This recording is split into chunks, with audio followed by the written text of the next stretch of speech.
Well, what do you think of our weather?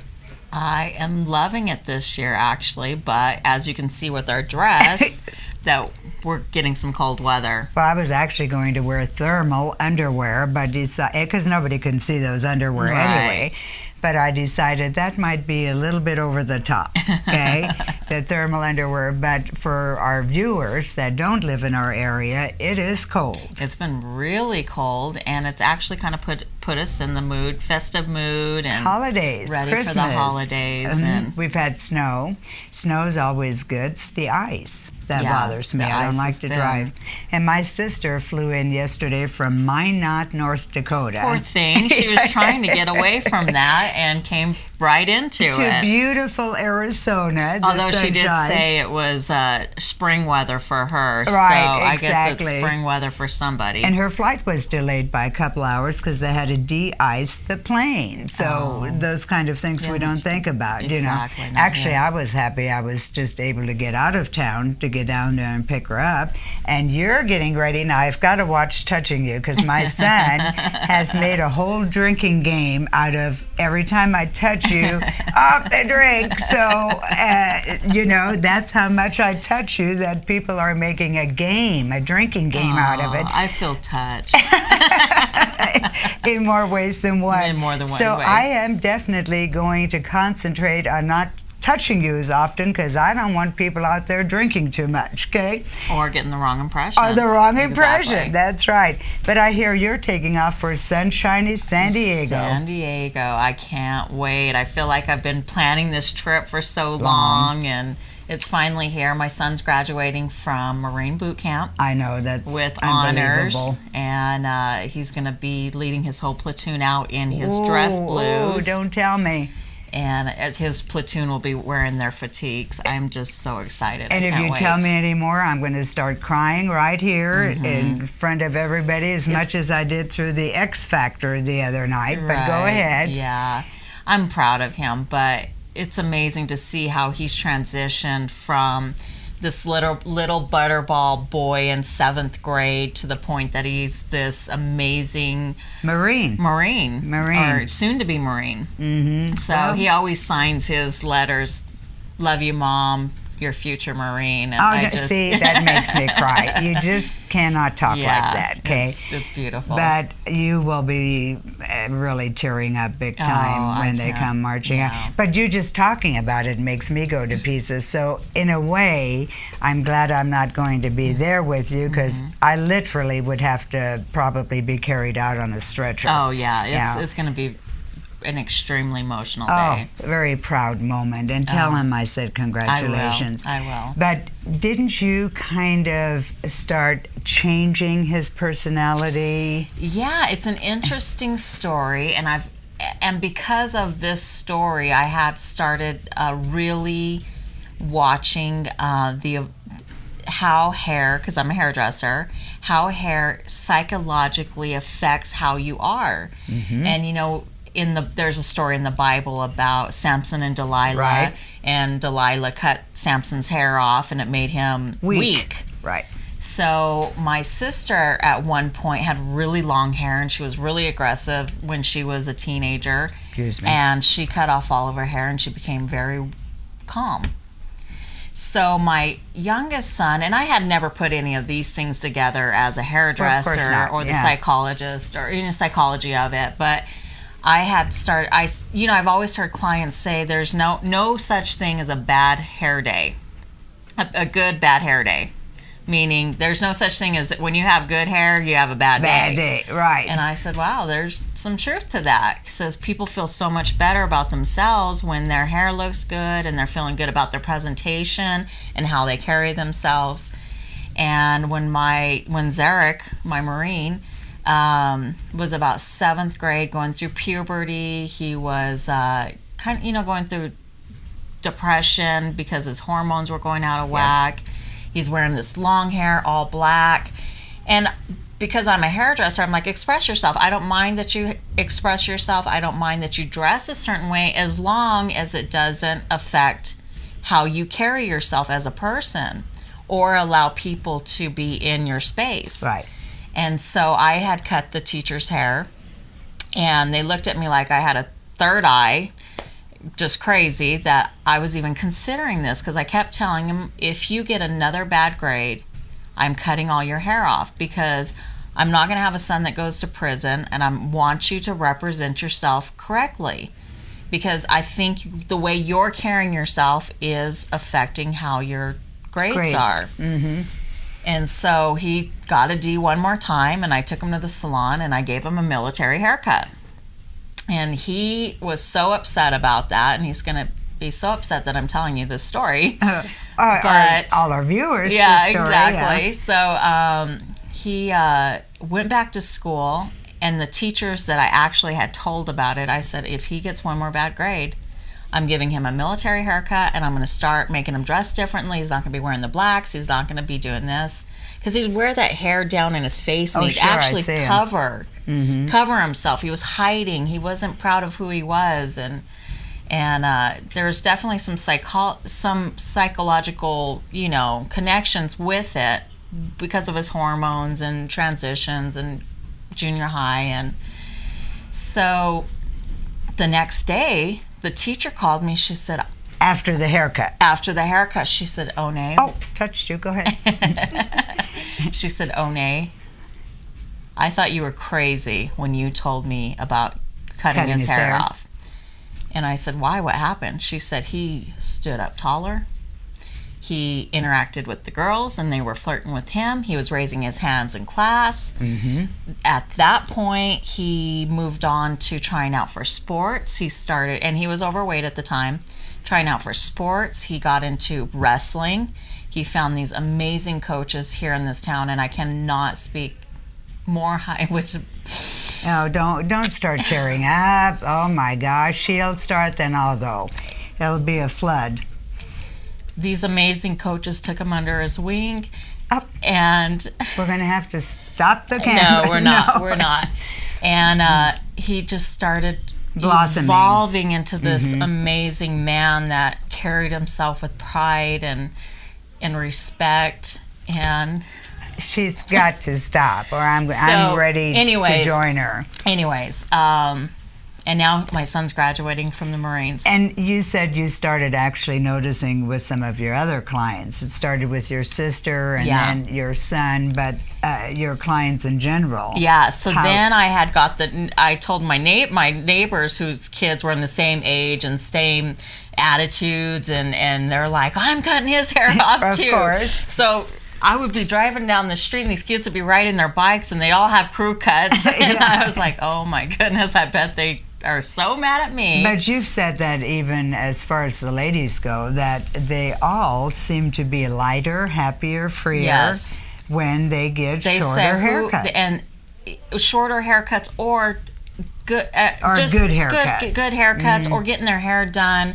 And they said, who needs a therapist when I can come get my hair done? And I said, well, it's the cheapest form of therapy you can find. And you mentioned that Sarah started standing up straighter and those type of things after the haircut. And actually, we were going to talk today anyway about 5 different qualities of winners. Yes. And one of the action things to improve your self-esteem and just how you feel about yourself is to literally stand up and sit up more erectly. Yeah. There's a whole psychology between if you see someone walking that's got proper or good,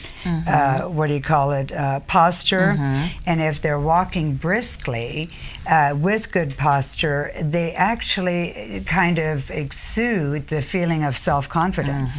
People that watch them feel like they're a confident person. Self-confidence is shown with that. So there's a lot to that. Yeah. And just how you carry yourself, you should dress nice and present yourself nicely. Yes. Winners say, I feel good today, but I'm going to do even better tomorrow. And losers say, what did you expect? Yeah. That's my kind of luck. I knew I was going to fail. Exactly. And that's is a powerful thing. And we always talk about the power of word, and now the power of presentation is just as important. Totally. And the other thing winners do is become responsible for their actions or what's going on in their lives. They take 100% responsibility. That cause and effect psychology. Not only the positive things they do, but their part in the negative. Whatever, they take the blame for anything that might be bad that happens to them. And of course, accountability. It's acceptance and responsibility. That's a characteristic and a quality of a winner compared to someone who isn't. And we've seen through our lifetime and anybody's lifetime through history, we've seen that a lot of people that grow up in the ghettos or don't necessarily come from real loving, supportive families. If you've watched any type of documentaries on singers or movie stars, Do you say singers? I say singers. See, I've noticed here lately people say singers. They pronounce the G, where I always say singer. Like a sinner? Well, they can you gotta say the G. No, I'll say, they're a great singer. So you pronounce it, but it's a little softer. But I've noticed people are starting to... Not starting.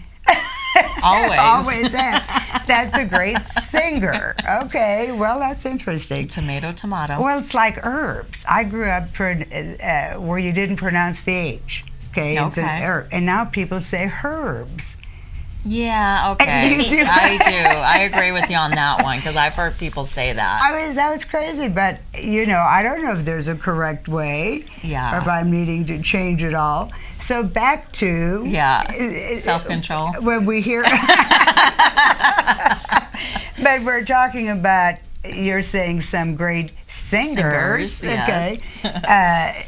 Documentaries that they were homeless, parents were in prison, but they were still able to rise above that. Well, self-esteem goes with self-worth. It's one and the same. And it's not anything that really can be given to you. No matter how you're brought up, it's a feeling a person has deep inside.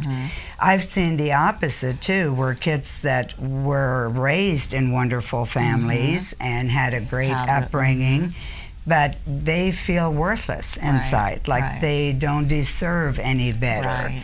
So it's a feeling a person has deep within themselves, that self-worth feeling. But you can do certain things to help you become feeling a little bit more worthwhile. How you feel physically and mentally goes hand in hand. If you're exercising, if you're presenting yourself well, mentally you feel better. Like you say, bad hair day. Bad hair day. When my hair is really bad, I just put on one of these cute little wigs and don't worry about it, but you know what I mean. Thank God for technology. Yeah, that's right. But if you don't feel good about yourself and how you look, you're not going to present yourself as well. Mentally, physically, it goes hand in hand. Yes, correct. Okay? It is correct. I gotta have a little sip. And it's true because everybody that has done that, even a small form of it, just even putting lipstick on, and it's not anything that's vain or superficial. It's just looking at yourself in the mirror and saying, I look good today. And there's nothing wrong with that. No, there's nothing wrong with that. One of the things that I personally have to watch is if somebody gives me a compliment. Okay. And trying to negate it by always. Always they'll say, "Oh, that's a cute top." "Oh, really? Oh, well, I got it at a thrift store or a consignment store or this old thing. I've had it forever." And you have to minimize it. I do. I have to minimize it, and I don't really know why that is. Yeah, that's interesting. But because I don't see. Yeah, you're a really confident person. Yes, I am. However, I minimize it instead of just saying thank you, which is something I think maybe I need to look at. I'm trying to correct it and becoming aware. We've talked a lot on our show about becoming aware of habits and traits and changing things.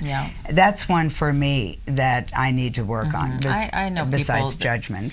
Well, and I know people that do that. I on the other hand, don't seem to have a problem with that part. No, and what's that cute little thing you do about when we say, I hate to toot my own horn, but beep, beep. Yeah, and I love that. And I love that about you. Plus your dreams where you're a big rock star and you're always signing partying autographs. with rock stars. Yeah. They know me by my first name. I love that. So, it doesn't even matter how you were brought up. You need to have details, but it's how you feel about yourself. Yeah, and really, if truly people could really understand how sexy confidence looks. That's true. That you don't even really have to be a perfect 10 model. Yeah, but just if carrying you've got yourself, a nice set of abs to go with that it, doesn't hurt. That doesn't hurt at all. Yeah, that's right. But confidence is very sexy and just very appealing, and just creating that presence will get you a long ways. It's a positive self-image. And one of the things that I like is that the subconscious mind actually cannot differentiate between what's imagined and what's real. So even if you imagine yourself a certain way, how you would like to be, the subconscious starts working on the conscious mind to create that, because it cannot tell the difference. And interesting you say that, not only for yourself, but then it allows other people to see you that same way. Exactly. Even though you might not be that vision of perfection. And as we've heard that old saying many times, whatever the mind can conceive can be achieved. That's right. So a winner also kind of has goals. They know who they are. They know what they want to be or what they want to achieve in life. And so setting goals actually goes along with accomplishing some of the self-worth, self-image kind of thing, instead of floating through life like a ship without a rudder. Okay? Yeah, and how lonely and sad that would be to really not have a goal, a purpose or a goal in this life. One of the things that I always tell people, if you're feeling that way, the best way to get out of one of those things is to help somebody else. To get out of yourself. Go ahead. Or to get out of yourself, or how you're feeling, or if you're feeling worthless. Go help somebody. Go volunteer somewhere. Do something, even if it's just a little thing like helping somebody with their groceries across the parking lot. It doesn't have to be monumental. It doesn't have to be huge. It doesn't have to be any of those things. Or Ho'oponopono. Oh, yes. Doing the thank you, I love you, please forgive me, and I'm sorry. It's just a clearing and to clear out the negativity. And when we did that show, we had more hits. Oh, my goodness. We're still getting hits on that. So isn't that great? So there are a lot of people out there that resonated or needed a tool to do some of that. No coincidences. No, there are no coincidences. I'm just glad we were able to provide that to people. I noticed when I used to do workshops, and I still do some workshops, the people that sat up front, like in the front row and in the second row, closer to any kind of person that's teaching or whatever. But the ones that were up front were there to listen, to experience, to grasp it all, to learn. And the ones that were kind of hanging in the back, not wanting to be seen or hiding. Same with like when Sarah Getty's hair. Exactly. They were Good hiding and what have you. But people also learn through what they're taking in, and a winner will take in knowledge all the time through experience, what they observe, what they hear. But the knowledge of it all, okay? And you can actually tell the person that sits up front more. I always sit in the back because I want to get to the bathroom without making a big scene. So it's not all about negativity, but you can tell a lot. Like you can tell what a personality is like by how they eat a piece of cake. Right. Have we talked about that? Or how their lipsticks look. How is that? I don't know. I've seen it in cosmetology. Well, tell us about it. If your lipstick was flat, you're one way. If your lipstick was angled, it's another. It says something about your personality. Really? Yeah. We'll have to do that on the next show. Oh, maybe. let's do it. That sounds like a fun thing. Kind of maybe like facial expressions, how you can tell personalities.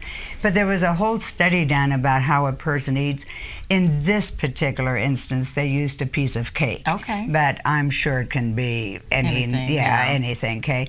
But like if they ate the frosting first, or if they would save the frosting to last. If they started in the middle of the cake or on the outside of the cake and worked their way in, or from the middle and worked their way out. And if the person that, of course, went for the frosting is somebody who likes instant, immediate self-gratification kind of stuff. Okay. That would be me. That would not be me. No. I want the frosting, but I take the whole thing, frosting and the cake. So maybe it just shows that I, like the whole enchilada. Because I don't really piece it out. I just, start it. I actually cut the frosting off and just eat the cake. Now, is that because of your diet? Or no, just... I don't like real sweet stuff, but I do just like the cake part. Really? Yeah. So well, you're no what fun. Does that God, mean? I always thought you were this fun person, but I want somebody who's going to dive in there with me on that cake. So that whole thing. No, it's real interesting how they've made these studies on personalities. And it's interesting just to watch body language or how you eat. Did I just touch you again? Yes, you did. Go have a drink out there. Do the drink game. I do know this. I always remembered on one of the face, kind of psychological things, that a person with full lips was more generous than a person with real thin lips. And I've always thought that Angelina Jolie must be one of the most generous people out there. Huh? She's gorgeous, period, but man, she does have beautiful big lips, so she's got to be pretty generous out there. But let's do a show on that sometime. I think it'd be fun. Okay. Psychology of eating and lipstick tubes. Lipstick tubes. Lipsticks. We just talked about it. Well, I know, but I didn't think we were talking about the tube. I thought we were just talking about the lipstick. Yeah. Okay. I got lost there for a minute. That's all right. They'll give us something to chat about. And another great quality about a winner is their enthusiasm. They are huge. Well, they have positive outlooks on life in general, on situations, and they're enthusiastic about things. It's not like, do that Kathy Downer. Yeah, see, I get it. Onea's the best at imitations and everything. She can do stuff I cannot. Debbie Downer. Yeah, but that's a loser. Yeah, okay, always a downer. Nobody wants to hang around somebody like that. No. Negative Nelly kind of a situation. But so a good quality is not just always to be enthusiastic, but to be positive. And even in a negative situation, you can always find something positive. The glass full, glass empty. Half empty, cloud has a silver lining kind of a thing. Should I have my sister come out and say quick howdy do? Yeah, she can. I'd love to from have her Minot, say North hi. Dakota. She flew all the way over here. So my sister's name is Liz, and Liz, come out here and just do a little shout out to your kids or to the office. This Hi, is Liz. everybody. Do you want to do a shout out to Brandon and Michael? Shout out to Brandon, Michael, Michelle, Kaden, Grayson, Andy, everybody. I love you, and I love my sister. Enough. Don't mess with the hair. Yeah, don't mess with the yeah, hair. get off the set. Okay. And I love her, and I'm so happy, and we're hoping that when Sarah gets back, that he will honor us in his dress uniform and come out and do a little shout out to all the Marines. That would be awesome. And it just, just kind of because we're proud and happy, and we want to share our good feelings with you guys because we are winners. And thank you for and touchers. We're winners and touchers and all of that. So we'll get him out here to say howdy do to the nice audience. If he can do that. If he has time to. I don't know if how long he'll be home for. So. Oh, you don't?